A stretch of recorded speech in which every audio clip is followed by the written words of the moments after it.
സ്വതന്ത്രമാക്കണം.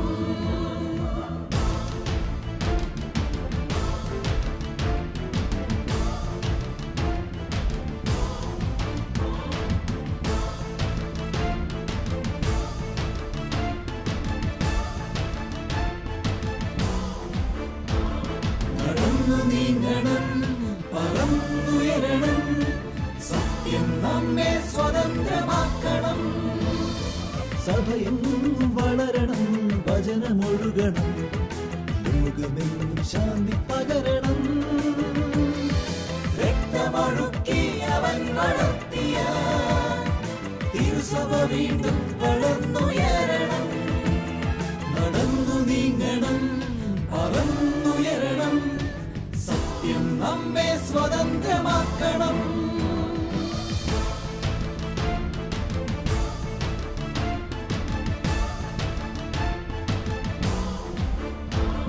നടന്നു നീങ്ങണം, ഏറ്റെടുക്കണം, നിറമണിഞ്ഞ ഈ കാലടിപ്പാടുകൾ.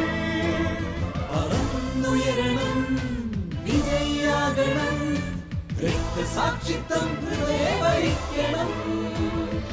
രക്തമൊഴുക്കി അവൻ വളർത്തിയ തിരുസഭ വീണ്ടും വളർന്നുയരണം. രക്തമൊഴുക്കി അവൻ വളർത്തിയ തിരുസഭ വീണ്ടും വളർന്നുയരണം. തിരുസഭ വീണ്ടും വളർന്നുയരണം. നിണമണിഞ്ഞ കാൽപ്പാടുകൾ എന്ന എപ്പിസോഡിലേക്ക് ശാലോം പ്രേക്ഷകർക്കെല്ലാം സ്വാഗതം.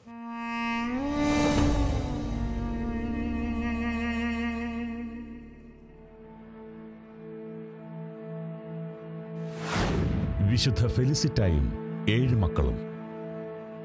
രക്തസാക്ഷികളുടെ ജീവിത സമർപ്പണത്തിൽ ഉയർത്തപ്പെട്ടതാണ് സഭ.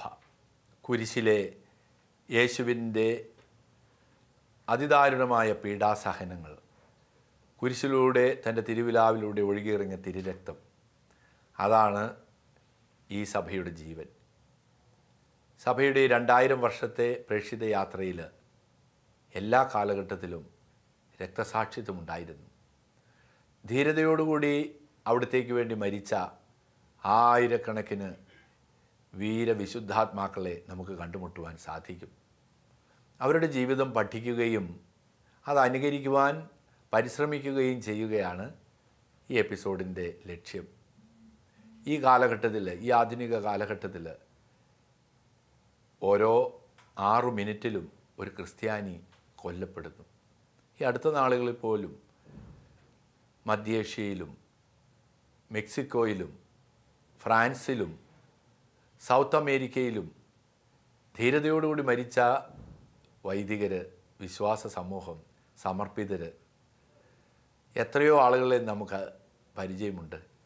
അതായത് ഈ കാലഘട്ടം, ആധുനിക കാലഘട്ടം, 100ഓളം രാജ്യങ്ങളിൽ സഭ പീഡിപ്പിക്കപ്പെടുന്നുണ്ട്. വിശ്വാസത്തിന് വേണ്ടി ധീരതയോടുകൂടി ജീവൻ ത്യജിക്കുന്നുണ്ട് നമ്മുടെ വിശ്വാസ സമൂഹം.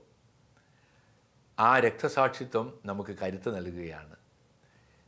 നമ്മുടെ അനുദിന ജീവിതത്തിലും വിശ്വാസത്തിന് വേണ്ടി ജീവൻ ത്യജിക്കാൻ, എന്ത് ത്യാഗവും ചെയ്യുവാൻ കരുത്ത് നമുക്ക് ഉണ്ടായിരിക്കണം. അതുകൊണ്ട് നമുക്ക് രക്തസാക്ഷികളുടെ ജീവിതം നമുക്കതിന് ശക്തി നൽകുമ്പോൾ അവരെക്കുറിച്ച് പഠിക്കാം. 3-ാം നൂറ്റാണ്ടിൽ രക്തസാക്ഷിയായി തീർന്ന വിശുദ്ധ ഫെലിച്ചിത്തായും 7 മക്കളും, അവരെയാണ് നാം ഇന്നത്തെ ഈ ദിവസം പഠിക്കുക.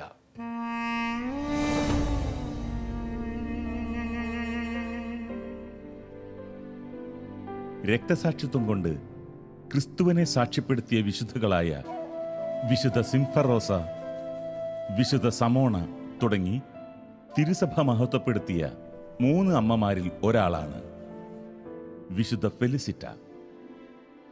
കുലീന കുടുംബത്തിൽ ജനിച്ച വിശുദ്ധ ഫെലിസിറ്റയ്ക്ക് ക്രിസ്തുമത വിശ്വാസിയായ യുവാവിനെ വിവാഹം ചെയ്യാൻ അനുഗ്രഹം ലഭിച്ചുവെങ്കിലും തൻ്റെ 7 കുട്ടികൾക്ക് ജന്മം നൽകി വിശുദ്ധയുടെ ഭർത്താവ് ഫെലിസിറ്റയുടെ ജീവിതത്തിൽ നിന്നും വിട്ടുപിരിഞ്ഞു.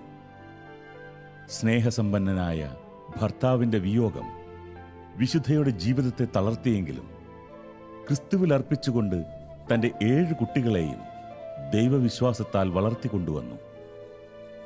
സമ്പന്ന കുടുംബാംഗമായിരുന്നിട്ട് കൂടി ലളിത ജീവിതം പിന്തുടർന്ന വിശുദ്ധ അശരണരോട് സഹാനുഭൂതിയും സഹവർത്തിത്വ മനോഭാവവും നിലനിർത്തിയിരുന്നു. ദരിദ്രർക്ക് ഭക്ഷണം നൽകിയും ഭവനമില്ലാത്തവർക്ക് പാർപ്പിടങ്ങൾ നൽകിയും ക്രിസ്തു ദർശനങ്ങൾ ജീവിതത്തിൽ അനുവർത്തമാക്കി. ദൈവഭയത്തോടും ദൈവഭക്തിയോടും കൂടെ തൻ്റെ മക്കളെ വളർത്തിയ വിശുദ്ധയ്ക്ക് യഹോവയിൽ അർപ്പിച്ച വിശ്വാസം അത്താണിയായി. AD 164 വിശുദ്ധ വിശ്വാസത്തിനു വേണ്ടി ജീവൻ ത്യജിച്ചത്.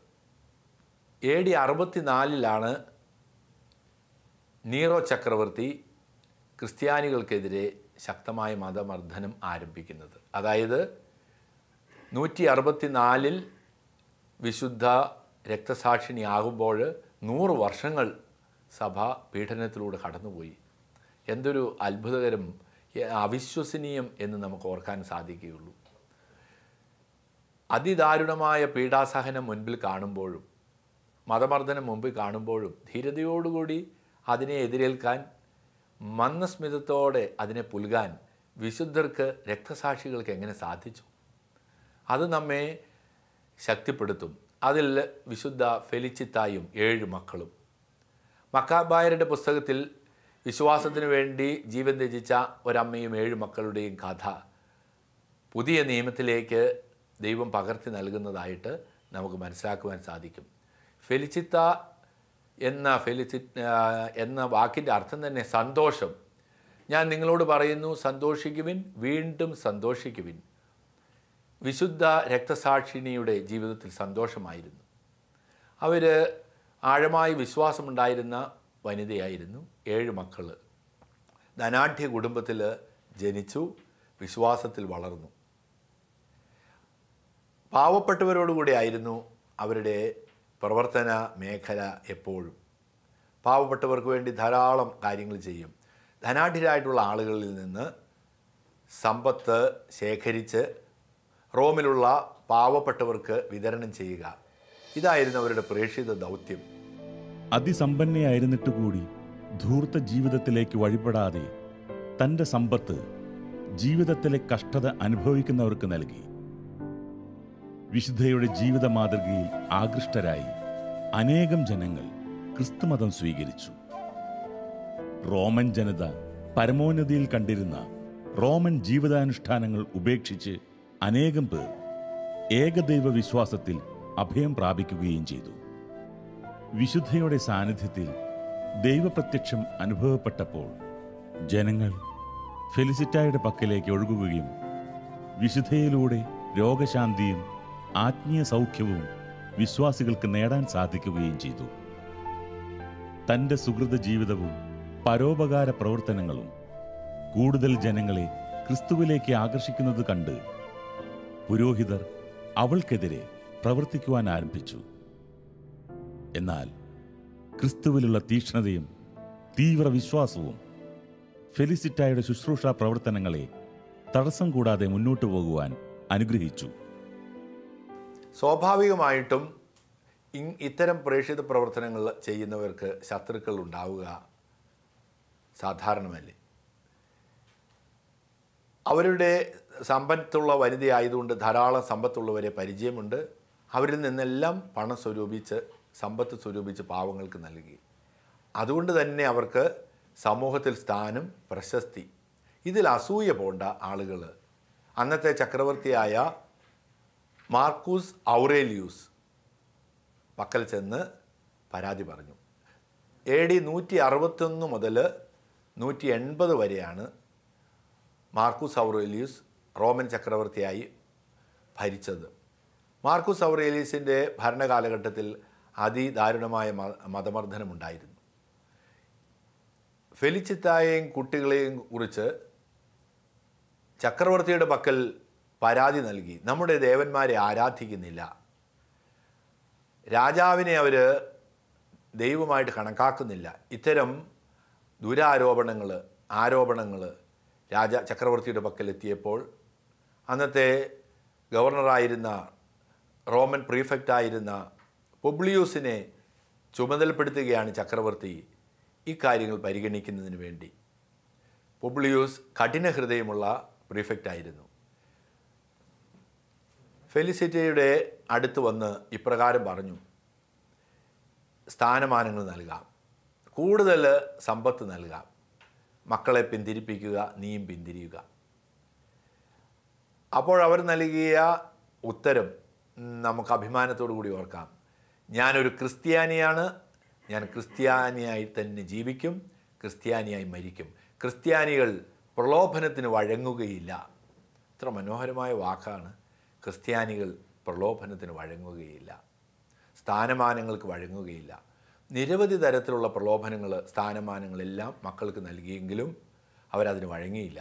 അവരുടെ ഒരേ ഒരു പ്രാർത്ഥന, മക്കൾ മരിക്കുന്നതിന് മുൻപ് ഞാൻ മരിക്കാൻ ഇടയാകാതിരിക്കട്ടെ. കാരണം ഒരുപക്ഷെ മക്കൾ കടുത്ത പീഡകൾ വരുമ്പോൾ വിശ്വാസത്തിൽ നിന്ന് പിന്മാറിയാലോ.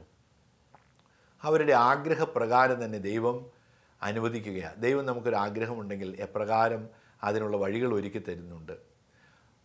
ആ കാലഘട്ടത്തിലുള്ള ഈ പുബ്ലിയൂസും സഹപ്രവർത്തകരും എല്ലാം ഈ വളരെയധികം പ്രശസ്തി ഉണ്ടായിരുന്ന, സമ്പത്തുണ്ടായിരുന്ന ഈ വനിതയെയും മക്കളെയും പിന്തിരിപ്പിക്കുവാൻ പരിശ്രമിച്ചു.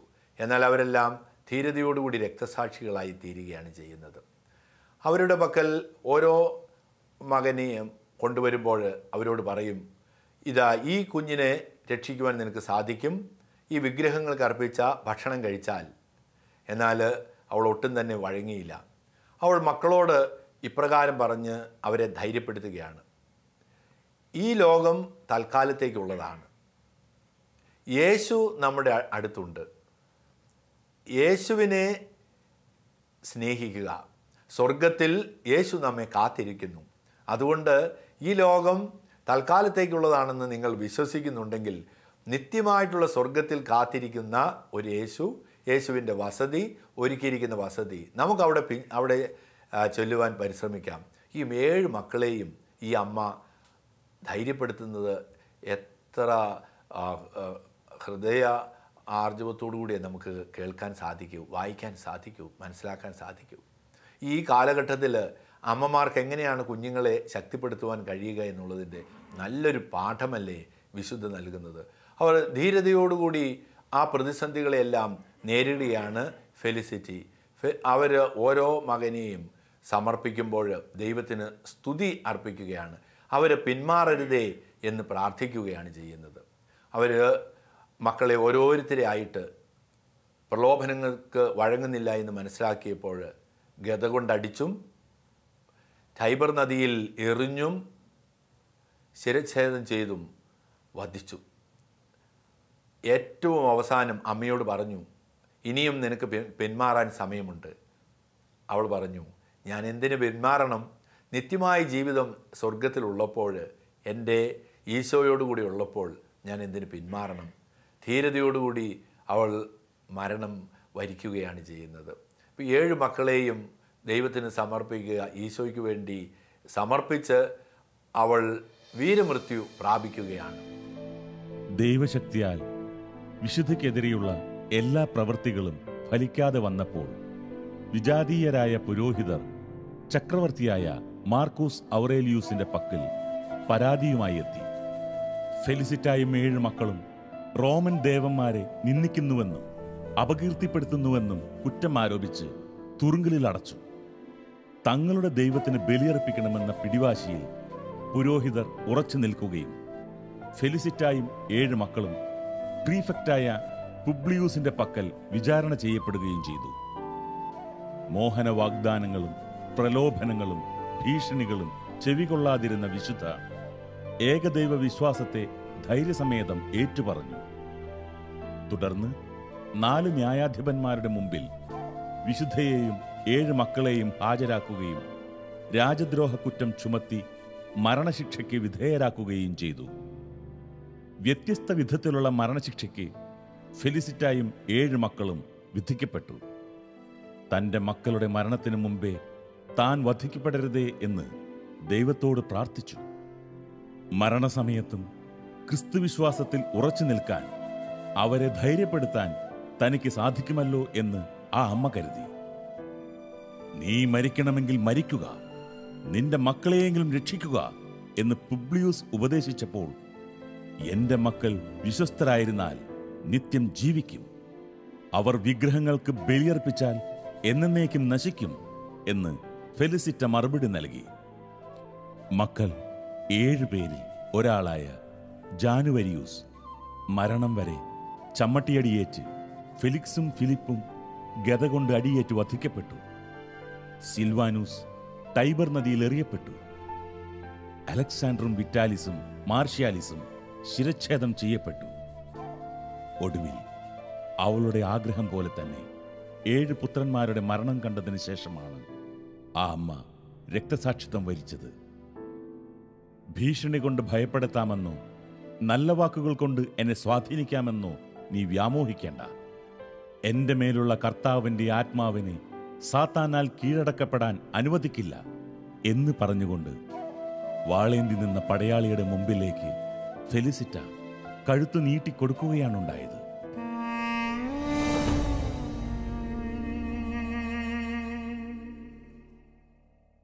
അതുകൊണ്ട് വിശുദ്ധ അഗസ്തീനോസ് ഇപ്രകാരം വിശുദ്ധിയെക്കുറിച്ച് പറയുകയാണ്. 5-ാം നൂറ്റാണ്ടിൽ വിശുദ്ധ അഗസ്തീനോസ് വിശുദ്ധ ഫെലിസിറ്റിയുടെയും മക്കളുടെയും ജീവിതത്തെ നോക്കിക്കൊണ്ട് പറയുകയാണ്, എത്ര മഹോന്നതമാണ്, എത്ര വലിയ മാതൃകയാണ് ആ പുണ്യ വനിത നമുക്കായിട്ട് നൽകിയിട്ടുള്ളത്. ഈ ലോകത്തിൽ ഒരു ഭവനം പണിയുവാനല്ല അവൾ പരിശ്രമിച്ചത്, പ്രത്യുത മക്കൾക്ക് വേണ്ടി സ്വർഗത്തിൽ ഭവനം പണിതു. അവരെ സ്വർഗത്തിലേക്കുള്ള വഴി അവർക്ക് തുറന്നു കൊടുത്തു. ഇത് എത്രയോ ഉത്തമമായ മാതൃകയാണ്. വിശുദ്ധ അഗസ്തീനോസ് വിശുദ്ധ ഫെലിസിറ്റിയെ കുറിച്ച് തൻ്റെ പ്രസംഗത്തിൽ പരാമർശിക്കുക. മഹാനായ വിശുദ്ധ ഗ്രിഗരി മഹനീയമായിട്ടുള്ള ഈ രക്തസാക്ഷിത്വത്തെ മനസ്സിലാക്കിക്കൊണ്ട് ഇപ്രകാരം പഠിപ്പിക്കുന്നുണ്ട്, നമ്മെ ഉദ്ബോധിപ്പിക്കുന്നുണ്ട്. അവൾക്ക് 8 കിരീടങ്ങൾ ലഭിച്ചു. അവൾ 8 രക്തസാക്ഷിത്വത്തിന് സാക്ഷിയായി 7 സാക്ഷികളുടെ അമ്മയാണ്. എത്ര ഭംഗിയായിട്ട് ആ മഹാനായ വിശുദ്ധ ഗ്രിഗരി പറയുക. ഇത് നമുക്കൊരു മാതൃകയാണ്. 8 കിരീടങ്ങളാണ് അവൾക്ക് ലഭിച്ചത്. അതായത് മക്കളുടെ ജീവൻ സമർപ്പിക്കുന്നു, അതോടൊപ്പം തന്നെ സ്വന്തം ജീവനും ഈശോയ്ക്ക് വേണ്ടി സമർപ്പിക്കുന്നു. ഈ ജീവിതത്തിൽ നിന്ന് നമുക്ക് എന്താണ് പഠിക്കുവാനുള്ളത്, മനസ്സിലാക്കുവാനുള്ളത്? നമ്മുടെ ഓരോ ചുവടും വെയ്പ്പുകളും നിത്യതയെ ലക്ഷ്യമാക്കിക്കൊണ്ടാണ്. സമ്പത്ത് വിശുദ്ധ ഫെലിസിറ്റിക്ക് ഉണ്ടായിരുന്നു, സ്ഥാനമാനങ്ങളുണ്ടായിരുന്നു. എന്നാൽ അതിനപ്പുറത്താണ് വിശ്വാസത്തെ അവർ നോക്കിക്കണ്ടത്, ഉൾക്കൊണ്ടത്, ഹൃദയത്തിൽ സൂക്ഷിച്ചത്. പ്രതിസന്ധികൾ വന്നപ്പോൾ അവൾ തളർന്നില്ല. തൻ്റെ ജീവിതം പാവപ്പെട്ടവർക്ക് വേണ്ടി മാറ്റിവെച്ചു, സമയം കണ്ടെത്തി ശുശ്രൂഷയ്ക്കായിട്ട് മാറ്റിവെച്ചു. എന്നാൽ രക്തസാക്ഷ്യത്തിൻ്റെ നിമിഷങ്ങളിലും വിശ്വാസം ത്യജിച്ചില്ല. ഇത് ഈ ആധുനിക കാലഘട്ടത്തിൽ, ഇന്നത്തെ ഈ കാലഘട്ടത്തിൽ എല്ലാ അമ്മമാർക്കും നൽകുന്ന ഉത്തമമായ പാഠമാണ്. കുഞ്ഞുങ്ങളെ ആഴമായി വിശ്വാസത്തിൽ വളർത്തുക, അവർ ഈശോയോടുള്ള ഭക്തിയിൽ, പരിശുദ്ധ അമ്മയോടുള്ള സ്നേഹത്തിൽ വളർത്തിക്കൊണ്ട് വരിക. അപ്പോൾ മാതാപിതാക്കൾ പറഞ്ഞാൽ മക്കൾ അനുസരിക്കും. അവർക്ക് സ്വർഗത്തിലേക്കുള്ള വഴി കാണിച്ചു കൊടുത്തുകൊണ്ടാണ് വളർത്തേണ്ടത്. അത് കൂടുതൽ നന്മ സമൂഹത്തിന്, സഭയ്ക്ക് മുഴുവനായിട്ടും ലഭിക്കും എന്ന് നമ്മെ പഠിപ്പിക്കുന്നതാണ് വിശുദ്ധ ഫെലിസിറ്റിയുടെയും മക്കളുടെയും ജീവത്യാഗം. ആ ത്യാഗം നമുക്ക് നൽകുന്ന വലിയൊരു വെല്ലുവിളിയുണ്ട് ഈ കാലഘട്ടത്തിൽ. അത് നമുക്ക് ഏറ്റെടുക്കാം. ഈ വിശുദ്ധയെ, ഈ രക്തസാക്ഷിണിയെ നാം പഠിക്കുമ്പോൾ, അവരെ പകർത്തുമ്പോൾ, അവരെക്കുറിച്ച് മനസ്സിലാക്കുമ്പോൾ എന്തൊരു ധീരമായ വ്യക്തിത്വം, എന്തൊരു ധീരത, അത് ഉൾക്കൊള്ളുവാൻ നമുക്ക് സാധിക്കണം. മക്കളുടെ മരണം കൺമുമ്പിൽ നടക്കുമ്പോഴും കരളലിയിക്കുന്ന കാഴ്ചകളിൽ തളരാതെ ദൈവത്തോട് ചേർന്ന് നിന്ന് സ്വർഗത്തിൻ്റെ വാതായനങ്ങൾ തൻ്റെ മക്കൾക്ക് കൂടി തുറന്നു നൽകിയ അമ്മ വിശുദ്ധയാണ് വിശുദ്ധ ഫെലിസിറ്റ. നമ്മുടെ ദൃഷ്ടികൾക്ക് അത്ഭുതമായ ഒരമ്മ, മരണമില്ലാത്ത ജീവിതത്തിൻ്റെ വഴികാട്ടിയായും രക്തസാക്ഷിത്വത്തിൻ്റെ ആത്മീയ തീക്കനലായും ക്രൈസ്തവ സഭയിൽ വിരാജിക്കുന്നു. AD 164 വിശുദ്ധ ഫെലിസിറ്റ രക്തസാക്ഷിത്വം വഹിച്ചത്. മാക്സിമൂസിന്റെ സിമിത്തേരിയിൽ വിശുദ്ധ സിൽവാനൂസിന്റെ അടുത്ത് സലേറിയൻ റോഡിലാണ് അമ്മ വിശുദ്ധിയുടെ തിരുശരീരം അടക്കം ചെയ്തിരിക്കുന്നത്. ജീവിതം കൊണ്ട് സഹജീവികൾക്ക് മാതൃകയായും മരണം കൊണ്ട് ആത്മീയ യശസ്സിലേക്ക് ഉയരുകയും ചെയ്ത വിശുദ്ധ ഫെലിസിറ്റ ഇന്നും ജീവിക്കുന്ന നന്മയുടെ പ്രതീകമായി സഭയുടെയും വിശ്വാസികളുടെയും മനസ്സിൽ വിളങ്ങി നിൽക്കുന്നു. മാതാപിതാക്കൾ പറയുമ്പോൾ അതനുസരിക്കുവാൻ മക്കൾക്ക് കഴിയണം. അവർ നൽകുന്നത് സ്വർഗത്തിലേക്കുള്ള മാർഗങ്ങളുടെ പാഠങ്ങളാണ്. അത് ഉൾക്കൊള്ളാൻ കഴിയുമ്പോൾ ജീവിതത്തിൽ വലിയ നന്മ, സഭയ്ക്ക് വലിയ നന്മ ലഭിക്കുക തന്നെ ചെയ്യും. നവംബർ 23-ാം തീയതിയാണ് വിശുദ്ധ ഫെലിസിറ്റിയെ സഭ അൾത്താരയിൽ അനുസ്മരിക്കുക. നമുക്ക് പ്രത്യേകമായിട്ട് ഓർക്കാം. അവളുടെയും മക്കളുടെയും ജീവത്യാഗം അത് നമുക്ക് ശക്തി നൽകട്ടെ. ഈ കാലഘട്ടത്തിൽ രക്തസാക്ഷിത്വം നമ്മിൽ നിന്ന് ആവശ്യപ്പെടുന്നുണ്ട്. നമ്മുടെ ജീവിത പന്താവിൽ ഓരോ ദിവസവും നാം കണ്ടുമുട്ടുന്ന വിശ്വാസത്തിന് വേണ്ടി ജീവൻ സമർപ്പിക്കുന്ന അവസരത്തിൽ തല കുനിക്കരുത്, തല ഉയർത്തി നിൽക്കണം. നമുക്ക് വിശുദ്ധിയോടൊപ്പം യാത്ര ചെയ്യാം. വിശുദ്ധി നമുക്ക് മധ്യസ്ഥയായിരിക്കട്ടെ. ഞങ്ങളോടൊപ്പം ഈ എപ്പിസോഡിൽ ചേർന്ന എല്ലാ ശാലോം പ്രേക്ഷകർക്കും ദൈവത്തിൻ്റെ കൃപയും അനുഗ്രഹവും ആശംസിക്കുന്നു. ദൈവത്തിൻ്റെ നാമത്തിന് മഹത്വം ഉണ്ടാകട്ടെ. രക്തസാക്ഷിത്വം ക്രിസ്തു മാർഗചരിച്ചോരനേക നിറമണിഞ്ഞ കാലടിപ്പാടുകൾ നൽകി നമുക്കായൊരു ദർശനം. രക്തമൊഴുക്കിയ കാലടിപ്പാടുകൾ പകർന്നു ലോകത്തിൽ മാതൃക. രക്തമൊഴുക്കിയ കാലടിപ്പാടുകൾ പകർന്നു ലോകത്തിൽ മാതൃക. നടന്നു നീങ്ങണം, ഏറ്റെടുക്കണം നിറമണിഞ്ഞ ഈ കാലടിപ്പാടുകൾ. പറന്നുയരണം, വിജയിയാകണം, രക്തസാക്ഷിത്വം ഹൃദയവഹിക്കണം. രക്തമൊഴുക്കി അവൻ വളർത്തിയ തിരുസഭ വീണ്ടും വളർന്നുയരണം. തിരുസഭ വീണ്ടും വളർന്നുയരണം.